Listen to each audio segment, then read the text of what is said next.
suck, but also whatever cooks. But if you give us too much shit, we'll just get pissed off and quit. So don't do it. It's time for Marvel Comics Spotlight Show, telling you everything that we know. It's time for Marvel Comics Spotlight Show.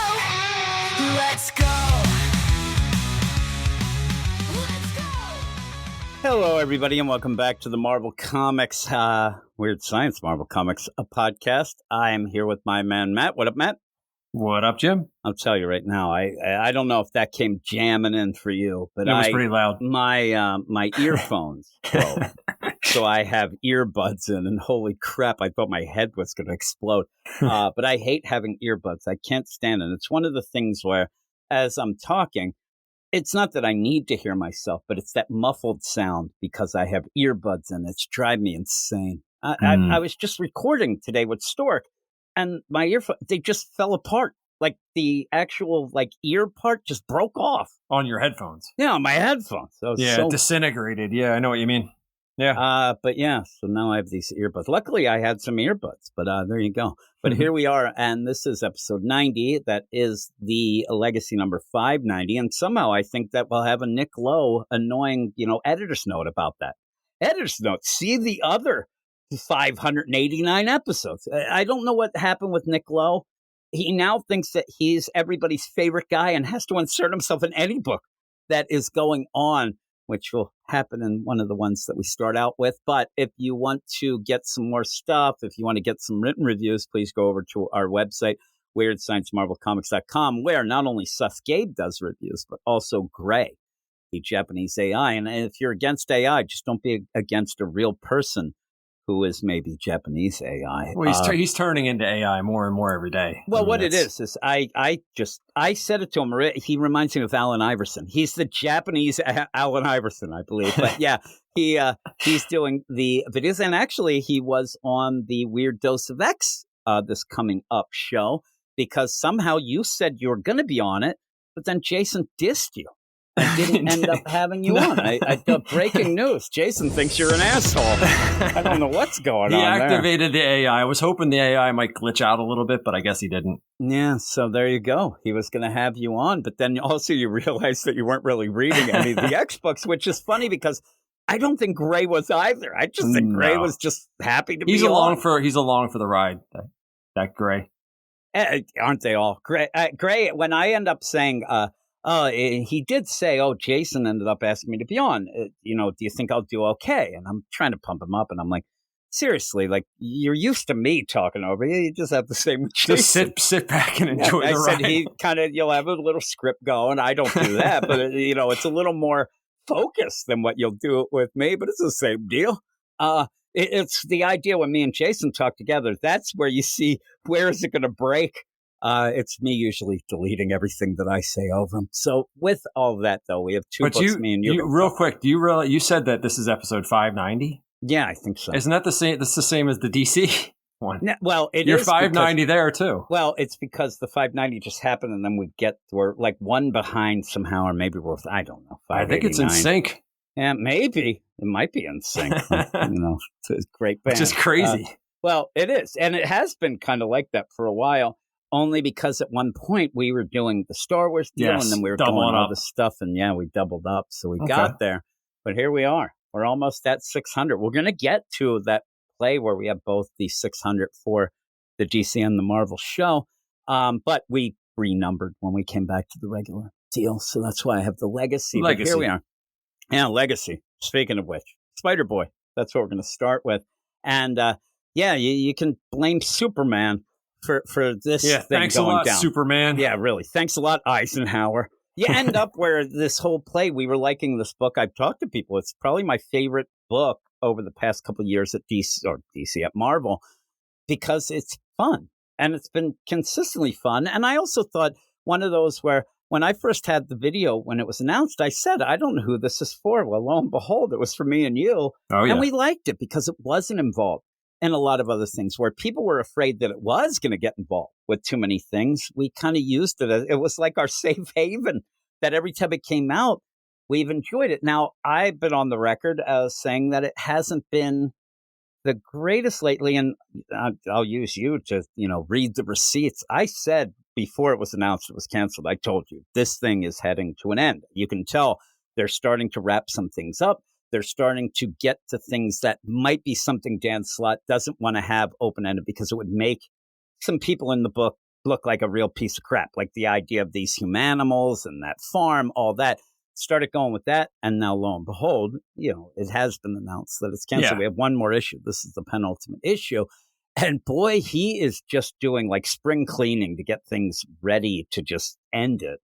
And you don't have a great story. I mean, the idea of this issue, and even the idea we had with Christine and Spider-Boy Bailey, robbing a bank, even if it is Mr. Negative's bank, it never made sense. It seemed weird anyway. But then when we find out that what's in the bank, you're like, really? That's what we're doing here? But it's wrapping things up. Also, we have to mention as we go that the thumb guy, we were a little confused by that guy not realizing that, lo and behold, he's like an earthworm. But there's some funny things. I still like the characters in this. I still hope that in the last issue, though, Christine's parents end up getting their comeuppance. Those jerks. Even that she's robbing a bank again to try to help her lazy parents who won't do Where anything. are those parents? Like, And they the just don't dad's care? obviously off bitching and moaning about not having a job. Like, he bitches more. Get a job then, you jerk.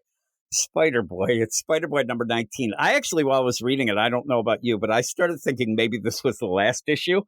And then when I was glad when we got to the end, because I thought it was ending at 21, but I guess it's 20. But It's just probably 5-issue trades, I guess. Yeah. So written by Dan Slott, art by Paco Medina, color by Eric Arcienega, letters by VC's Joe Kerman. Remember at the beginning when they had backups, and we were kind of upset about that at the very beginning? Yeah, they were getting an extra $1 out of us. Yeah, remember we were getting so angry because those kind of disappeared, and the book. I still think that it's a pretty good book in trade that you could go and get it, but I do think that first trade a little weird. The second really good. It kicked in. The second two, and then this last one will be a little bit off the way it plays. But even so, you end up having that battle. Guess maybe that was the second trade, right? Part of that, I don't know. I think the third was the battle with the third would be the battle, and then this would be like the fourth. I think so. So that third one pretty cool too. That was probably the best one. That set up a lot of things with different characters and things like that if this continued, we could see more of.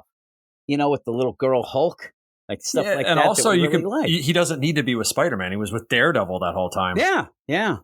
Which is Spider-Man's cool. a downer. It's like he's a sidekick for hire almost. Yeah, and he's pretty. I like Bailey, and we talked about it before. I like Bailey because it's not, hey, look, he's a little kid and he tries hard, so he's the greatest. And look at you, Bailey, you're the greatest. He is legitimately, he acts like a kid and messes up constantly. Just constantly messes up and constantly does things that a normal superhero wouldn't because he's only 10 and he does it. So I do like, and what happens, you go through a little time jumps and then you're going to play the idea of you do hand wave a lot of stuff going on here. But you also have it because Bailey's power is that he can touch things, and then he sees a future of anybody who had that. If he had a coat on, he could grab onto the coat, and if something bad's going to happen, he'll be able to see a spider's sense of that. In this, you're just going to play that to the nth degree and kind of make it a MacGuffin. But in the meantime, they do run into this guy, and it's Mr. Krupke. And he comes in. This is the earthworm guy who we had no idea. I mean, the guy's a monstrosity. It's like a thumbprint base. Yeah, almost. That's what it is. And he took off his negative mask because he works for Mr. Negative, and we saw it. And he's like, "Oh man, they're going to see our faces." We're like, "You're a monstrosity." But you have Bailey recognize, "Oh my God, I know who you are, Mr. Krupke." He's like, "Yeah, how do you know that?" Well, it was part of my origin story. When I got kidnapped and ended up getting my powers from Madame Monstrosity, who, again, if anybody wants to have fun, go back and read the first trade. And Madame Monstrosity's, like, why she's doing all this is one of the funniest things ever. It's so... She just wants to get laid. Oh, that's it. It's so funny. But in the meantime, this was retroactively said that Mr. Negative wanted more henchmen. and he was going to kidnap kids to give them animal-monstrosity. In the meantime, adults will be turned into these henchmen of different humanimals, and that's how Krupke ended up being part of this. And Bailey says, we can turn you back. Look, my friend Christina, she was a pigeon girl. Now, they also show the tattoos on the back. Did we know about those tattoos? Yeah, I think we saw them one time, but I kind of got a weird vibe of like World War II stuff in it when you have it here. But we did see them, I thought. But in the meantime, Christina's like, yeah, I was a pigeon. Like, I don't have any power. And they keep going back and forth like, I don't really have powers. Because he goes, Krupke says, prove it. Give me your pigeon powers. She goes, well, I don't really have pigeon powers. And then all of a sudden, boom, it looks almost like Animal Man. But it's this big pigeon with and he yells, oh, no, pigeon aura. He's freaking out. Bailey's like, what are you doing? She's like, I don't know. I have no idea. I must have this power of pigeon aura. He's like, oh, my God. And she's like, oh, what good is that? And he goes, well, I guess you're scary to people who are turned into worms. And then she says, well, that's not really a power. That is really anything you need. But then later, does it again, yells, pigeon aura, and ends up having it. And this Krupke's like, no. I mean, he is freaking out. Oh, he's freaking out. So I thought they were going to use this more of, hey, if you don't help it, like that would be kind of bad. But again, it's not. Well, the guy's an idiot if he doesn't go with them. Can you imagine? We just see his face. Can you imagine the rest of his body? I mean, that's the thing. I don't even want to think of that. Like, hopefully he's not an inchworm.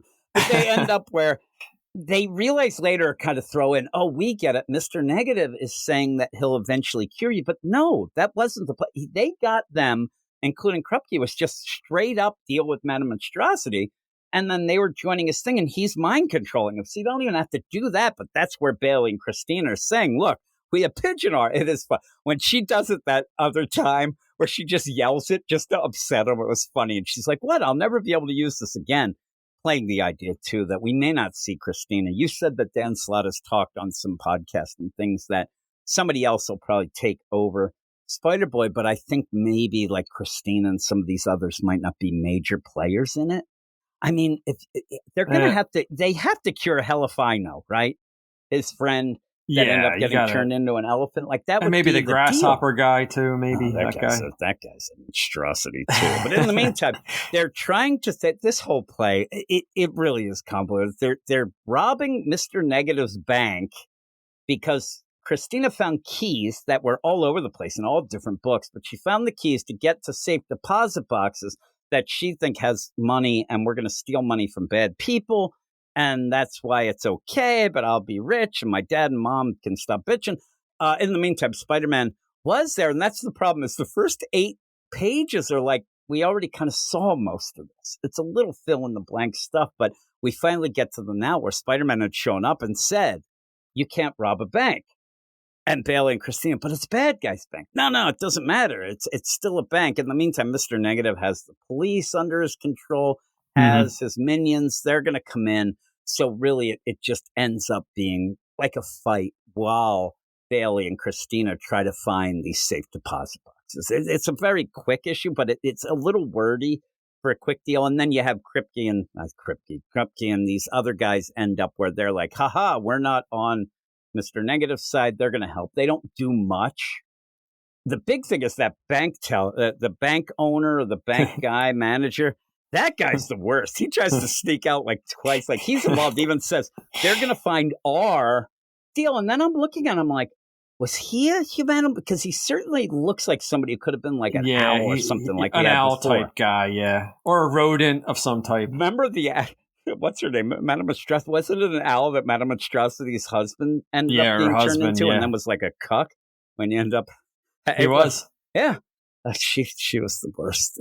So you end up where everything's going on. The people are being stopped and Bailey and Christina kind of sneak away to go and get the vault. In the meantime, Aunt May shows up, and that's where Bailey said, I ended up knowing all this stuff. And every step he has the way to solve it.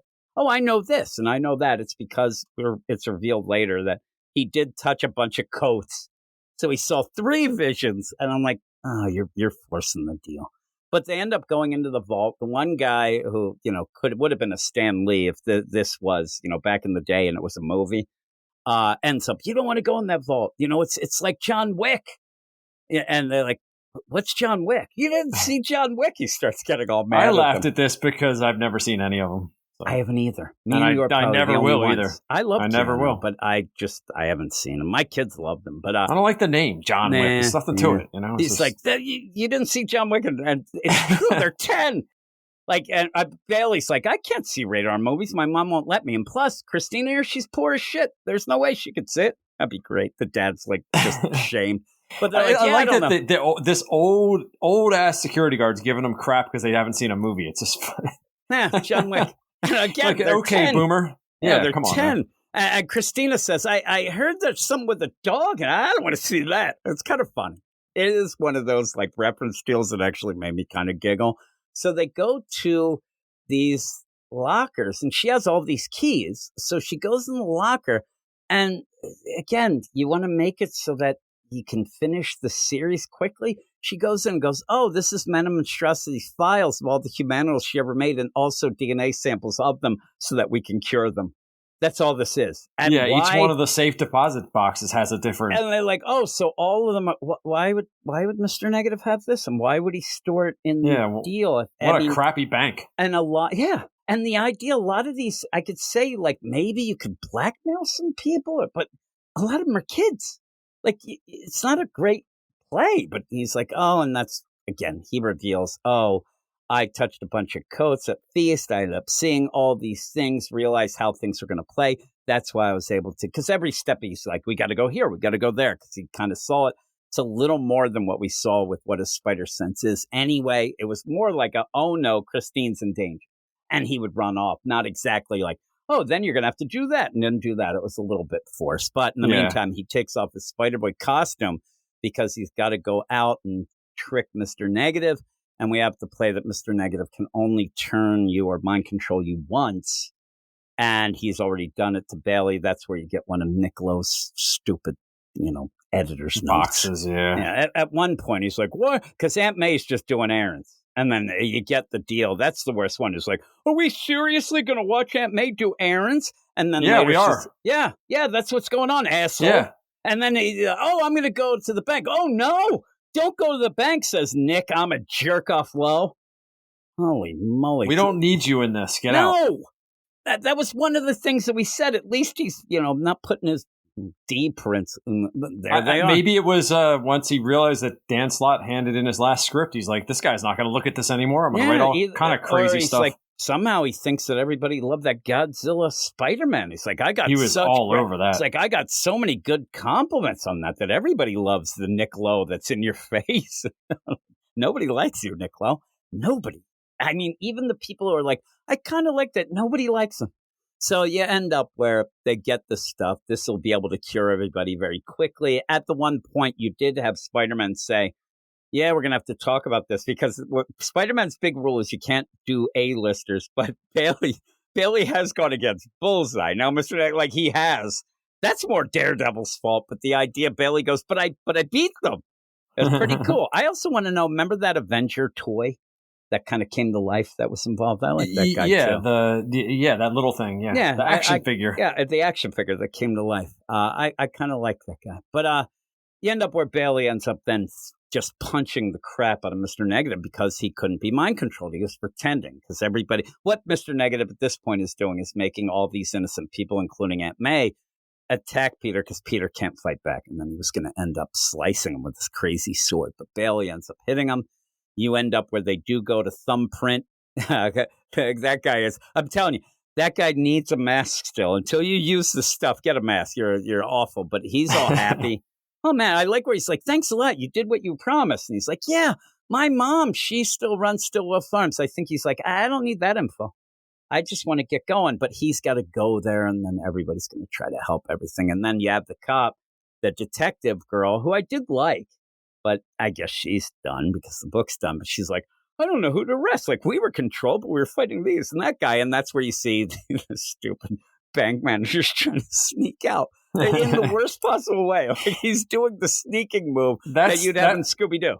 That's why I always say Paco Medina does so much of this stuff. He just probably just inserted that in there. That guy just, it's funny. I mean, this guy is like, boop, boop, boop. He's trying to get away, like walking like that. And Aunt May's like, hey, nobody got hurt. And Spider-Man's upset this time, and he goes. And then Christina's, I mean, that's the thing. You have a good ending where Christina says, this is just like before. And Bailey's like, well, and she's really like, why didn't you tell me, Bailey? If you did all this and could see that this wasn't going to be the money or whatever. And he's like, well, I don't want you to leave. You're the only friend I have. I only have two things, you and Spider-Boy. And then Spider-Man's like, yeah, about that. And ends up having the outfit. I thought he was going to throw it in the trash can. Spider-Boy, no more. But no more, yeah, you cross that one off the list. You're no longer Spider-Boy. Now, the thing to me is, who are you to say that? Like, Peter Parker saying it's one thing, but that doesn't mean Bailey just get a new outfit. Like, you can't make him not be what he is. He's involved in so many other people as well. And that's what I think is you're going to end up either having something happen next issue where Bailey saves the day, or all those here. You would figure everybody will return for that final issue. Well, if you look in the cover, for which I'm looking at right now, it's all that anybody's ever been involved with. And the action figures there too. Yeah, that's what I assume that's what it, now I'm looking. Yep. Here's the mouse butler. Where's the other guy?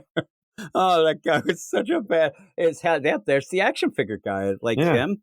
Is Helifino anywhere on here? I don't see. Maybe the back right cut off. Oh no, the bottom right. Oh yeah, there he is. He's right there. He's like right there with a camera. I mean, he's interacted with a lot of people, Thor and all sorts of people. Yeah, yes. He's got Thor going on. Obviously, you have Squirrel Girl. I'm too big to stop Spider-Man. Sorry. Remember, Squirrel Girl was the one. She was in the backup. Remember when you had that inflatable? I like those. They were that okay. Inflatable guy.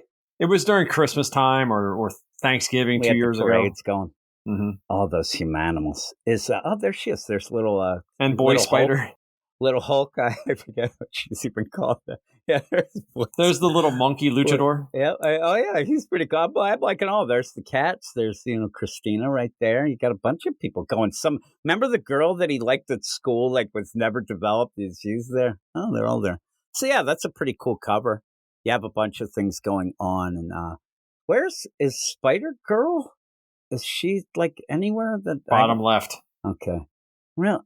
Yeah. Oh, yeah. She is. It's weird because you don't see her hair as well the way they have it because she has those pigtails out. But yeah, I would have put her a little bigger. There you go. So they're all there. Daredevil there. It's like where's whoever you want to see. But yeah, I think that they'll all come and talk about how much they love Bailey and how much he's helped and things like that. There's the bowling ball girl too. So yeah, what would you give this? You're right. I mean, this one it's a rush to the finish, but I still like it. It made me laugh a couple of times. I give it an 8. Yeah, I'm going to go 7.5. I still like it, but it's, you can tell what's going on. They have to just finish it up, and he's busy doing Superman stuff. Summer of Superman, not the Summer of Spider-Boy. So we're going to continue on, and here we go. Predator versus Spider-Man. This is, at least it's taking it a little more serious than that Godzilla. That Godzilla, the minute that Godzilla Spider-Man, when we were done, I knew that I will never touch another one of those. I didn't read the X-Men still. I didn't even bother because that was so goofy. But the thing about this one is the first issue I did not like. You reminded me that I was yelling about it. But you're going into what is Predator versus Spider-Man, setting up that Predator is an unknown serial killer that they're trying to figure out. In the meantime, Peter is taking photos of a crime scene and then just releasing them willy-nilly. And then in that, everything goes down because it's too hot, like it's, do the right thing going on. All the internet's down, no phones, nothing. And by the end, I'm like, what is going on? You have a skin suit wearing Predator? This guy's off his rocker. It kind of almost plays out by the end that is what. And why does Ben Percy insist on having Predators that are off? Like, you had that one that showed up that was upset at his dad and things. It's weird. It's just a weird play. And this Predator ain't right. No. Predator ain't right. It's crazy. I got to find that. So when you end up having all this, I just don't get it. You're dealing with a predator that's not acting like a predator to then trigger to get more predators in. I'm like, I don't know. And just to point out, Predator is barely in this book. This issue is more Craven talking about, man, I mean, Craven, I could sum up Craven as, man, whoever's doing this is pretty damn cool. He just spends pages and pages of doing that. Peter starts being like a comedy relief. It's such a weird book. Predator versus Spider-Man 2. Benjamin Percy writing, pencils by Marcelo Ferreira, inks by Jay Leiston, colors by Frank DeMarta, and VC's Clayton Coles on letters. I'll have to go with what I always say to Jason. Like, I don't even think it's supposed to be funny.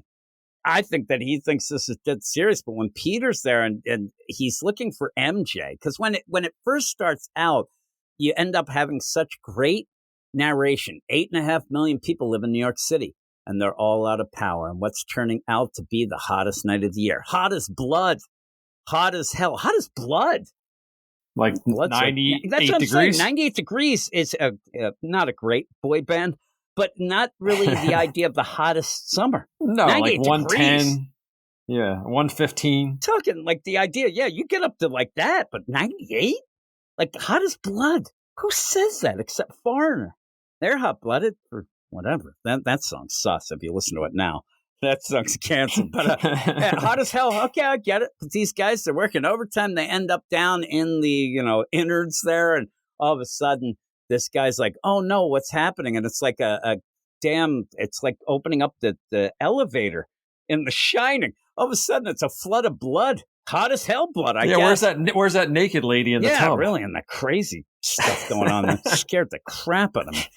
You end up where you have help me, and he goes into this, crazy room where once again there's a bunch of bodies, severed body parts, bodies hanging up, skinned, and the help me. Finally, we get the Predator saying something. I said this last issue where the Predator usually ends up like going by a TV. Mimics. He mimics something, and it's usually something crazy. Right now. Crazy Eddie! And then he'll just keep saying shit like that, but it's just help me. Help me. That's just what somebody, Mary Jane was at, but you have to get it better. The idea of like hot-blooded to be singing. But it's help me. This guy's like, oh, who are you? What happened here? Oh, no. And it's Skin Suit Predator then rips the thing and basically says, boo. And the guy's like, ah. And then you end up seeing in the shadow that the guy's, getting his head taken off. He's done. Look at that guy. And also in that, again, if you look at the thing, it's very cartoony now with how he's yelling. It really looks like everything, the whole as tone. He's being horrifically murdered. Marcelo Ferreira's like changed the tone in this. And so Mary Jane's running with Rando girl that remember she was upset. Oh my God, I'm claustrophobic. Is she a little kid or an adult? I think she's an adult. Because sometimes she looks like a kid, sometimes she looks like a full-grown adult. When adult. She's climbing, it does. She looks small. I can't remember. I thought she was a little kid she was comforting. She's like, oh no, we're in the subway tube and I'm claustrophobic. And Mary Jane goes, just look outside. Great. Like, to the horrors going on outside. And also, you look outside, you're like the idea of being claustrophobic, you're going to be claustrophobic because you're underground in this tube. And Mary Jane's, and she's like, thanks a lot, MJ. But calling her MJ right away. So then she's run away. So then Peter ends up goes to see if MJ's okay. Goes to her apartment, says, hey, MJ, you okay? Obviously, this isn't current continuity. And also, Peter looks insane when he goes in. He's like, babe, did you forget your key again? Not to worry. Your hero awaits. I'm like, you're going to see it that she's okay because you have run into a horrific serial killing. And you're like, hey, baby, you forget your key. And then he opens up the door and there's that detective and he slams the door in her face. Wouldn't his spider sense go off if it was like not Mary Jane? I guess maybe that's not a real threat. But it's this detective. And nobody uses peepholes. Like, I hate when you watch TV shows or movies and people just open doors and then the next second they're shot. And you see the peephole. It's there. Why just not look use through the it? peephole, you idiot. I guess you get desensitized to the knocking. I don't know. But this lady's like... I'm never opening a door anyway, and I'm definitely looking out the peephole. I know you don't open doors either. No. So. There's no way. And if peephole or not, I'm running. I'm not even getting near the door. I talk to people through my Ring camera now. I'm telling you now, if it was a summer, 98 degrees out there, whoo-wee, and there was a serial killing, I wouldn't even leave my room. I would, if somebody's knocking, screw that. But she's knocking there. But again, it's their apartment. I guess it's a weird play, but she's like, hey, open up. And also, he kind of peeks out, but he's definitely like he's in the Spider-Man costume. Without his mask on, like an idiot. He opens the door thinking it's MJ, but has to peek around because for some reason they still want him in this costume for the deal. I guess just to get Spider-Man in the book. But you end up where she's like, open up. Parker, you took the idea, you know, you end up taking a crime scene deal. That's my crime scene. I think that you might be a serial killer. And then he's like, oh, I'm not a serial killer. And by the way, there's another crime scene that you should go see with a lot of cash. And then she's like, that's pretty, you know, much what a crime scene. And he's like, I don't know. I'm not the killer. They just keep going back and forth in this jokey way that I'm like, where's the predator? One of these two or both need to be sliced. Because it's just back and forth. Why would I tell you that then? Well, that's what a guy would do. Why would you do that? Well, I heard they want to go back to crime scene. They just keep going back and forth as Peter's jumping out the window. Yeah, do you have a warrant, lady? That's what I was just going to say. Kicking in my door? Kicking in the door. There's no warrant. Like pulling a gun on me? What is this, 2025? Exactly. Seriously. Yeah, and that's not this continuity. What's going on? She comes in, no wife. She's like, you have warrant? And like, Janie Lane, he's dead. But you end up going in, and then he's like zipping around, and you keep seeing the Predator ship. Yeah, like the cloaked version. Is cloaked. But then later, somehow this guy also then has to make a lair, but I've seen it even in the Predator, you know, series that old Gabe gave a 9. You ended up where the Predator would take the trophies back to the ship and have them there, but you don't have that. The ship's just hanging. I thought Peter was going to run into it. But is that his ship or the other guys that are coming? I think it's his ship at this moment because these guys come at the end, it seems. But they have a ship too. I don't know. Like, they're real slow if it's them. But Peter's going around like there's a killer on the loose. There was a cop at, like, now we're getting the weirdest recap. And it's like omnipotent recap, and it's also in the past. Yeah, MJ I didn't know who was saying this That's stuff. what I'm saying. It's a weird play, and it's also being told as if they're telling us the story in the future. MJ was missing. Peter didn't know what to do. The temperature wasn't. Now it's a triple digit, so it wasn't. I think the art was cool enough on these 2 pages that you didn't really need any dialogue. No, you see what's going on. You didn't need that, and it does have the McFarlane kind of I thought it was pretty cool whipping through the skyline. Said it last time. That was pretty cool. So Peter then says, okay, the internet's down. Notice I know that the symbol that he's talking about, I swear to God, looked like the Carnage symbol. I said that I thought he was going to think it was Carnage. It was a swirl deal. Mm-hmm. Do we see it in this issue? Because I couldn't find it. Why are you saying Peter recognized the symbol that was in all the killings? Because he's gone to 2 scenes now. And he says the symbol is there. You have to show us the symbol.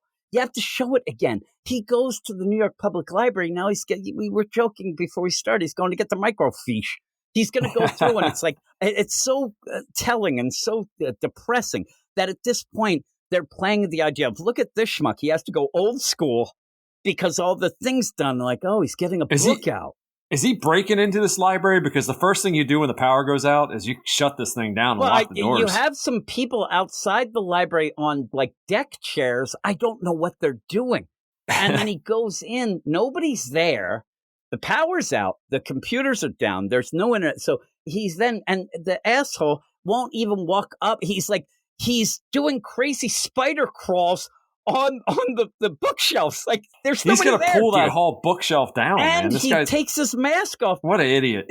There could be...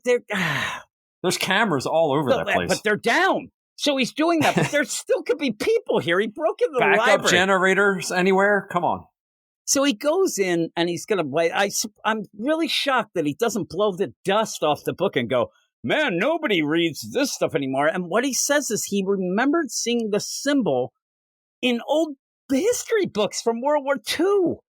Like, really? That's what's happening here? It feels like Ben Percy in last issue, worked himself so much into a corner that he has to just do weird stuff. I'm surprised we didn't get 3 pages of like him using the card catalog. Yeah, he's there and he's like, oh man, I was the worst. He's like, CN 105. And he's like walking over like, I swear to God, anytime I would look up a book, it would be like SCI 22. And I'd go and I'd like, it wasn't there. I'd like, no, I see this and I'm like, where the hell is it? And I'm looking, I'm like, this is really odd. But yeah, the card catalog, I'm probably like, man, I don't remember how to use it. Yeah. In the meantime, Craven's at that one scene, which then Peter almost feels like it's supposed to be a setup, but it obviously couldn't be, even though Craven was around. Craven's there with this crazy vest. He's there and like, man, and he's pretty much looking at a bunch of dead bodies. It's really uncharacteristic of Craven yes, to for him like to be really into pontificate about humans. Like he's grabbing the head, and it's not just a skull; it's head with muscles on it. Yeah, this is the idea of him. Like, I think what Ben Percy's trying to play off is that we're supposed to think of, we know it's a predator, but everybody thinks it might be a serial killer. But Craven, being a hunter, realizes that it's not quite that, and says, because nobody has the tools to do this. And one of the craziest lines ever, because he's like, oh boy, actually says, I'm pretty bored. I need something to do. And boy, I think I found something. You got the attention of Craven the Hunter. Now, let's see what's going on. Okay, there's a couple dollars over there. You don't care about money. Ooh, you're taking things, and says a pinky or a finger is like, what does he say at that one point? Like a rhino horn like a or rhino something? Horn. I'm like, no, it's not. Or a tiger fang. It's a finger. It's not the same at all. No, quite frankly, rhinos have toes. Like, what was Bucky doing? He's cutting off ears and stuff. That's something. But fingers, now that's come a on. trophy. That's what he was doing. It didn't seem right, but people had pointed out that Brubaker had that too. It's like, okay, so he's crazy ass there. But you end up where Craven's like, okay, I see it. You know, you're not being traced. And there's some Spider-Man tracks here. That might be a problem. Spider-Man tracks. It would just be a blank. It's the webbing. This is the I will say one it, thing, but there he goes tracks. No, go with the webbing. I think this is the first time I've ever seen Spider-Man actually set a trap. Yeah, and says which was trap. interesting. And the trap was a couple $1 bills underneath. Is that what webbing. it was? That's what it was. That's why she was saying, "Go get the money." Yeah, but he says, and I think the trap was set for the cop, because he says, "Go get the money." It's there. Like he thinks that this money is going to be a trap. Peter Parker sent this lady just to get in a big fight with Craven the Hunter. It's crazy. But he wouldn't have known Craven. He wouldn't was have there. known, but still, she was going to get trapped. She would be trapped in a horrific scene that might scar her for life, in a trap that Elmer Fudd wouldn't have fallen for. It's a bunch of webbing with the money.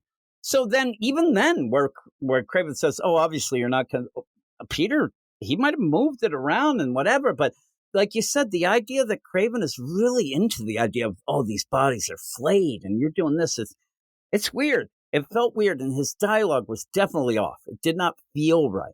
And then the cop shows up, and now I'm thinking, is this Craven versus cop? Well, I thought this was Spider-Man versus Predator. Predator is not in it. He's kind of doing his thing. He ends up, destroying that one utility worker, but in the meantime we're dealing with Craven, which I thought was cool at the end, but you're going too much in this cop is just a dud. Ends up, I'm going to take you in. You ain't taking Craven in. Yes, I am. No, you're not. Oh, you got the trap. She ended up springing the trap with the money. She's making it rain. And then he leaps off and says, if Spider-Man's involved, then it's not a hunt, it's a race. I'm like, what are you racing to? Like, the idea of this, he's so into these bodies, it really threw me off. But in the meantime, you then have Mary Jane and this girl. They're running down the tube. They heard screaming, left that guy to die, runs into, Johnny, homeless guy, Harry Hobo. And he ends up here and he's like, watch out for my bindle.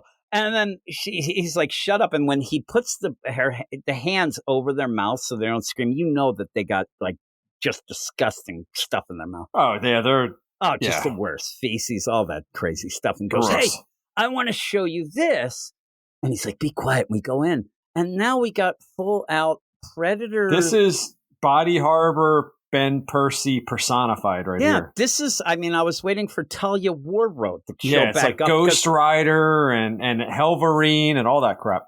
I think he has a ship, but I don't know, but that's the idea. This isn't quite the idea of trophies. Remember, Craven. This isn't a serial killer. He's killed thousands of people to get all these bones. This is Predator. That's all that. And now at the point he's making a skull and skin throne. He's got, these aren't quite trophies. This Predator's loony.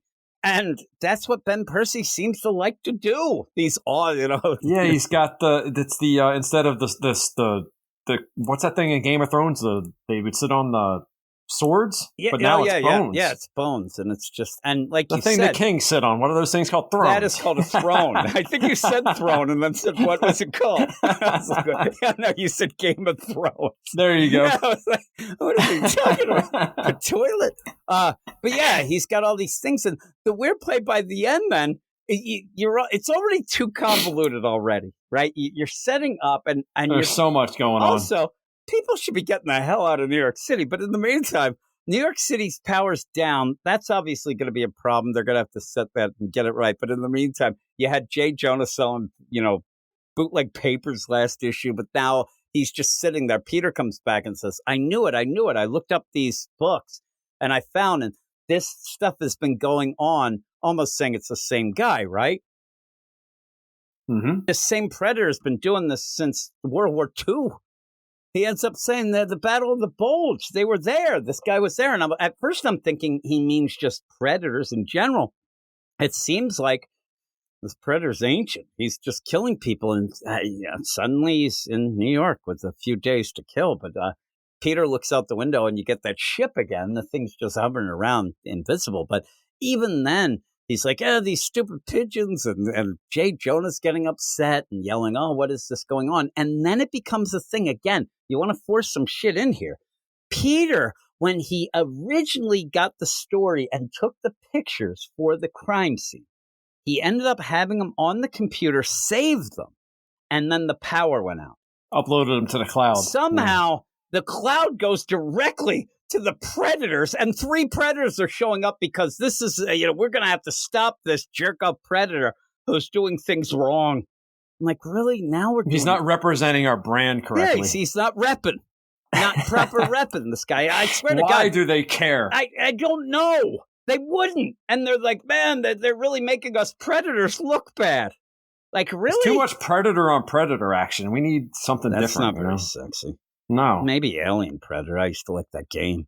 But in the meantime, so we have Looney Tunes Predator doing things for now what appears to, he's been doing this stuff for over 80 years.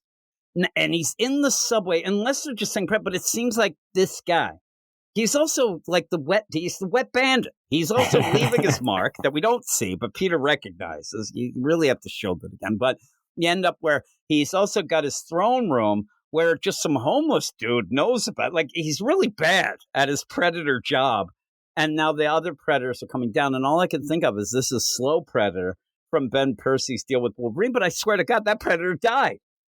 What's going on? We think he blew up. Yeah, we think he did. But I'm asking, is there like a on the Predator planet? And I know there is a name and all that because we've had that. I haven't seen much past 2, right? But is there like the south of the planet? Because it seems like there's a lot of inbreeding going on with these damn predators at the end of having these slow ones. The Appalachian region That's of the what planet. I'm saying. Is there a West Virginia of the predator world? I went to college there, baby. It says, hey, predators. But yeah, they come out of the hills.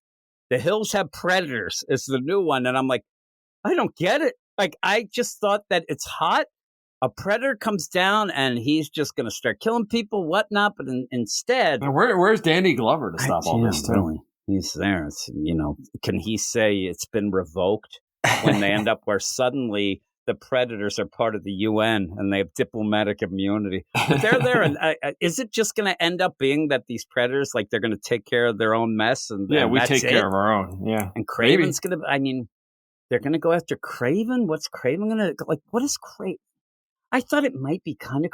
What you should have had is where Spider-Man is out of his league. He's not good, and actually has to ask Craven, somebody he hates, as a villain, and actually Spider-Man would not be able to deal with this thing at all. No, that's right. No, well, I mean, I didn't think Spider-Man could deal with Godzilla, and they ended up having that happen. So this is way beyond Peter Parker, Spider-Man deal.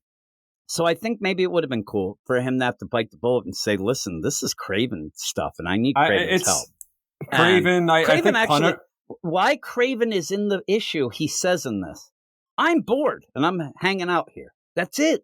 Wouldn't Punisher have been a better fit knowing that Ben Percy's potentially writing Punisher. Actually, and if you look at the cover of the next issue has him holding a shotgun, which could easily have been a gun.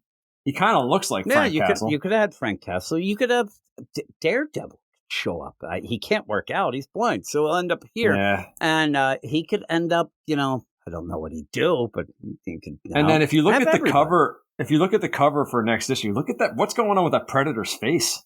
It's slow Predator. It's like somebody stole half of his frontal lobe. Also, it looks like. Any Predator that has a rat's tail, you realize is slow. Like this Predator thinks it's the 90s, and again... No, you got to go full dreadlocks. Yeah, these other guys, look at them. They know how it is. They're all dreadlocked out. Yeah, the Predator haircut. Yeah, Guy's of course. got his bones for his, necklace. Pretty cool. This Predator has, he thinks he's a road warrior. He's got that stupid shoulder pad there also should be a rule for Predators. They must wear their masks at all times. I mean, yeah.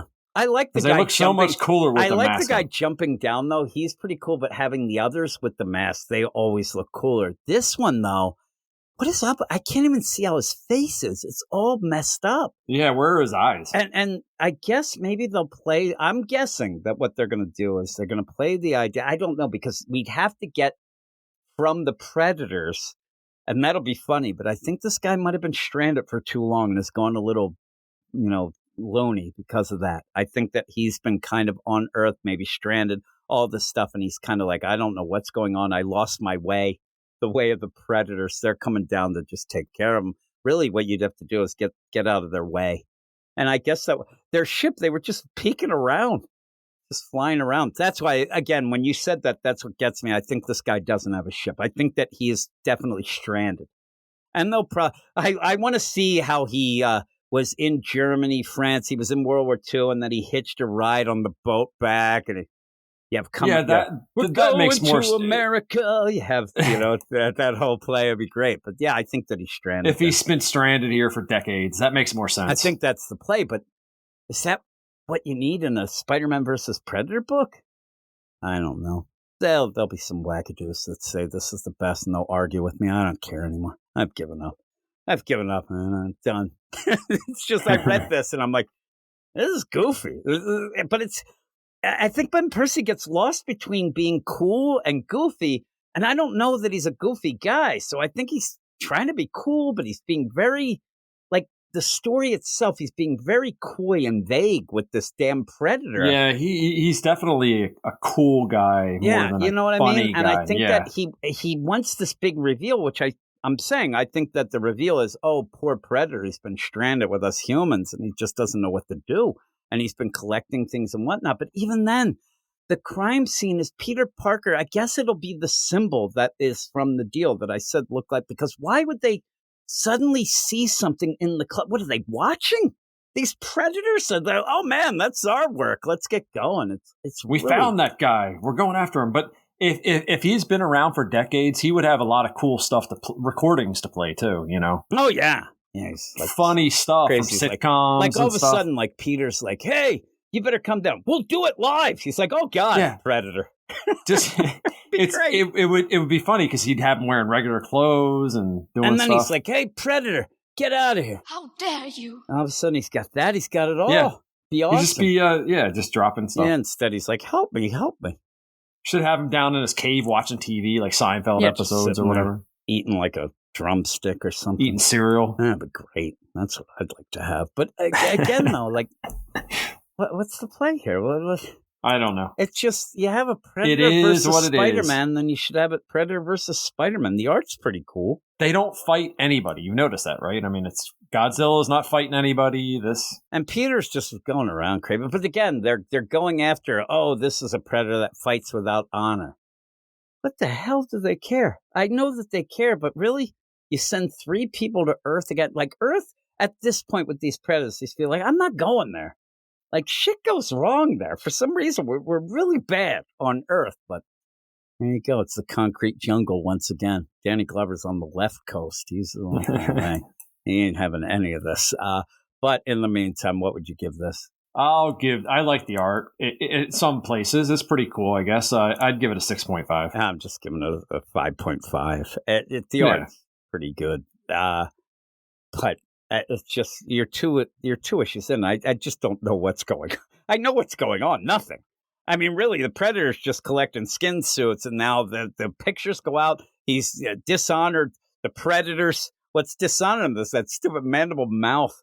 That thing. It's horrific. It looks like itsy bitsy. And then they're coming down to take care of the Predator. But then in the meantime, Peter and everybody still think that it's a serial killer, but that's just going to be pushed aside because that's not interesting, and it isn't. We know it isn't. And then Craven, why? We'll find next issue. Who else is going to show up? Godzilla will be back. They'll start stomping through. We'll get King Kong. We'll get them all. Which we should have King Kong. He could be in the New York City. He could be climbing up the Empire State Building. It'd be great. But that's that. That's it for me and you. You're off the hook now. You're done. And it says next. Also, the idea too that they keep the name that they've given the Predator, who they think is a serial killer, is Skinner, but they never say that either. Like, there's so many non-items. He says Skinner like 5 times in the recap. Yeah, Skinner, the Predator, with no clan or code, which. Okay, is more than the enemy of Spider-Man and the target of Craven. He's also detested by his fellow Yucha. A hunting party has arrived in New York, and all hell is about to break loose. Oh, here's a little tip for you. If you have a series that I think is probably, 5-6 issues, right? Mm-hmm. If the solicit for the 3rd issue says an all hell's about, why isn't all hell breaking loose in issue 1? Like, you're taking too long with this, and there's just ridiculous. And just the idea of 3 different things going on in a Predator book. And MJ's going around with that homeless guy and that girl. Yeah, that's a weird part. Not very. And that was just to give us somebody there for a point of view to get look. But did we have to see that he had a throne that you called a throne? Did we have to see that? It looks like Bane's freaking throne over bones. DC that Tom King did. But did we have to see that? No. I don't get it. Because Craven's just, if the guy's drooling and really probably had to go off to the bathroom or something. He was getting so excited about these trophies. Speaking of thrones, real fast, I was watching a show called Mobland, which is pretty good on Paramount Plus. It's about British gangsters. And they live in this mansion, and they have toilets that have an actual chair over the top of the toilet. Have you ever seen that? No, only in my dreams. It's a regular chair that's a toilet. I have seen something like that. It was like fancy. That seems fancy. And it just blew my mind. I'd never seen anything like it. Was it like one of those Japanese toilets that squirt stuff up your butt? No, nothing like that. It wasn't that fancy, but it was a real chair. Like Gray was either somewhere where they had the Toto toilet. Yeah, he's got the whole thing. Yeah, of course they do. It's all clean. They're advanced over there. Yeah, they like keeping Gotta things have clean. the bidet, man. Come on. I don't know that I could take it, but you can take like it. I definitely can take it. Well, what am I? What am I, LeBron? That's inappropriate. Allegedly. But that is it for me and you. We will go off. Me and Gray are gonna. I'll ask Gray about the toilet if I remember. I'll be recording as we're doing this. I'll be recording early tomorrow, real early. So if I remember, right. But I'm gonna go off because I have to edit stuff. So with that, thanks for joining me, Matt, and we'll go off to talk to Gray about something.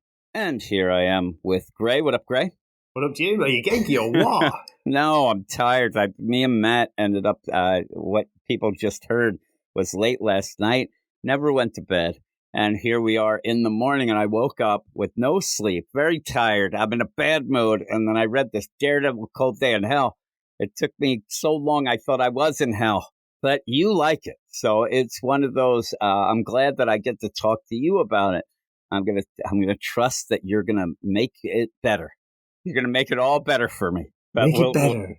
Oh, my goodness. We're going to start with it. Daredevil Cold Day in Hell, number 2 of 3, let me remind you. You're the one who told me. It says on the cover, and somehow I'm reading this. I'm like, this can't be over next issue, can it? But it's storied by Charles Soule and Steve McNiven. Dialogue, Charles Soule. Art, Steve McNiven. Colors by Dean White. Clayton Coles on letters. And you have a lot of things thrown out there, especially for a 3-issue kind of deal where you have this war that was going on, but it might still be going on. You have the mention of these crazy, like a terrorist kind of group. What is it? The DBs? The DBs? The heebie-jeebies, Jim. The heebie-jeebies is what I'm getting. And then also where you do have a reactivation of Matt's powers when there was an explosion of kind of, radiation and gamma and stuff like that. So Matt ends up having his powers, but he looks like hell. He's old as hell. And in that, he is kind of trying to figure out, what's going on. And the whole play is you do have Bullseye. We saw at the end of last issue that he has Frank Castle Punisher. A very, very wrinkly Bullseye, I'll have you know. Goodness gracious, it's like an umeboshi. Yeah, exactly. He's awful. What'd you call me? So then you go and so you have Daredevil, but I just don't even get what he has in mind of being a mission going forward, because he just got his powers activated and he's saying, I hear a lot of things. There's a lot of things going wrong in the city in New York. But in the meantime, there was a girl who did kind of get away because Steve Rogers saved him and then died. So Cap died. Seems like he needs to find this girl. He died saving the girl. Really Daredevil helped him, and he was holding up the basically the subway, wasn't he? The tunnel. Daredevil came, she got her out of there, but then we kind of lost track of what happened after that, didn't we? Yeah, and then you have here where he's, okay, I'm going to have to get going.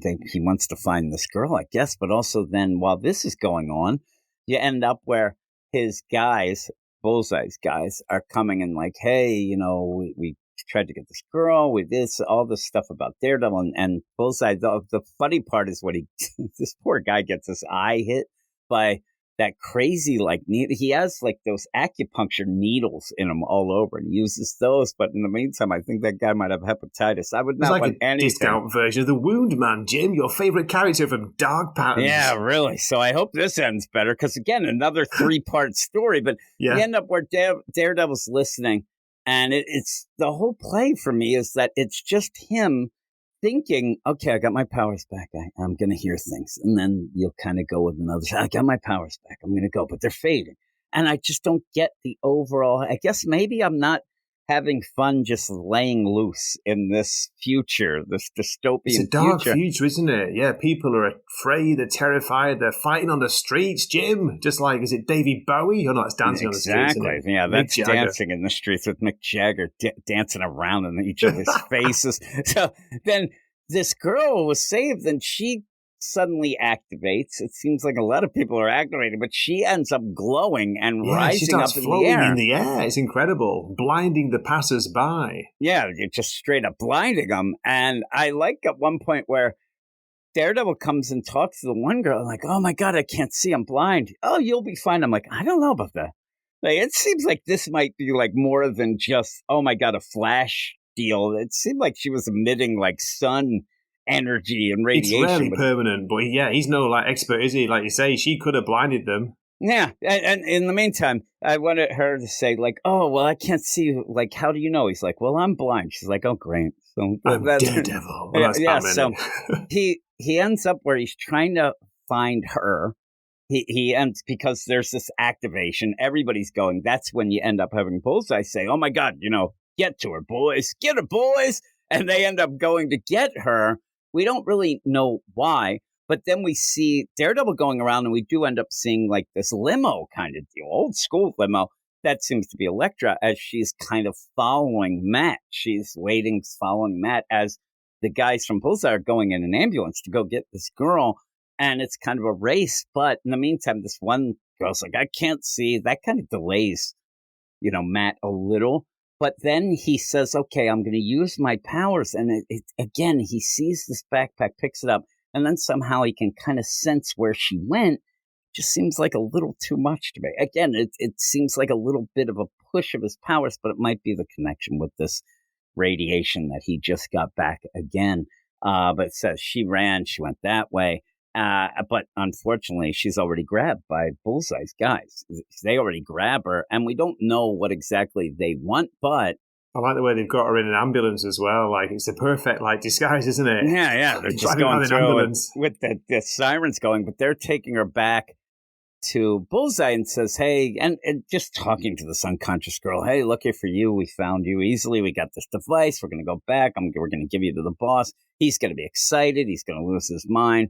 Kind of already has. And then Matt goes with this backpack and he takes it to Foggy because he needs Foggy to check out. Oh, mate, Jim, how cool was it seeing that? Franklin P. Nelson, attorney at law. So Foggy's still alive and he's still practicing law. Look at and him. Matt gave it up. That's why it's not Nelson and Murdoch. So That's it's right. just, him. Matt's been running a soup kitchen, by the way, if you missed the first issue, folks. That's his mission at the moment in New York. Yeah. And so when he goes to Foggy, he says, hey, I have the stuff. I need you to check it out.